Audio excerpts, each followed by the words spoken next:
Hello everyone, आणि हा माझा फर्स्ट मिनी व्लॉग आहे। रोज सकाळी झोपेतनं उठल्याबरोबर माझ्याकडे एकदम मोठे मोठे ग्लास आहेत, ज्यात की 700 ml पाणी बसतं। तो ग्लास भरून मी पाणी पिते आणि माझे प्रयत्न हेच असतात की दिवसभर कमीत कमी मी 3-3.5 लिटर पाणी पिलं गेलं पाहिजे माझं। तर हे बघा, आता सर्वात पहिले मी ते पाणी पिलं ब्रश केल्यानंतर, आणि आता मी घराची क्लिनिंग करून घेणार आहे। इथे सध्या शिफ्ट झालेली आहे मी 1 महिन्यापूर्वी ठाण्याला, 1-1.5 महिन्यापूर्वी, परंतु मी इथे हाऊस हेल्पर लावलेली नाही आणि लावायचा तसा काही विचारही नाही, कारण की मला बरं वाटतं, थोडाफार व्यायाम होतो। घर तसं छोटंच आहे, तर ते 15-20 मिनिटामध्ये क्लीन करून होऊन जातं। तर घर स्वच्छ केल्यानंतर मी स्वतःला स्वच्छ केलं, आंघोळ केली आणि हे बघा स्किन केअर वगैरे करून मी तयार झाली। त्यानंतर आता मी इथे देवांची पूजा केलेली आहे।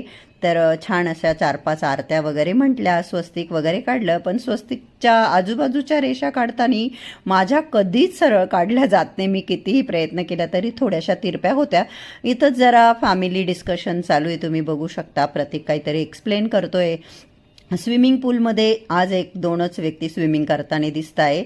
27 वर्षात प्रशांतजींनी इथे पीठ भिजलेलं आहे। एका बाजूला मी चहा उकळायला ठेवला, एका बाजूला दूध तापायला ठेवलं, जे की आधीचंच आहे, आणि बाउलमध्ये गूळ काढलेला आहे। ह्या गुळामध्ये मी तो दूध टाकल्यानंतर चहा गाळणार आहे, कारण की फुटण्याचे चान्सेस असतात। इथे प्रशांतजींसाठी मी ऑमलेट बनवलेलं आहे, कांदा वगैरे घालून। त्यांना ऑमलेट पोळी खायची होती ब्रेकफास्टला।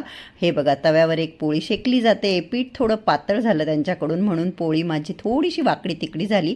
हा प्रशांतजींसाठी चहा, हा माझ्यासाठी चहा, आणि तूप लावून पराठा। पोळी मी माझ्यासाठी केली आहे।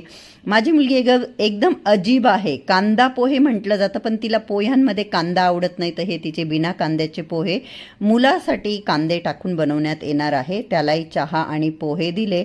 अगेन आमचं फॅमिली डिस्कशन सुरू झालं।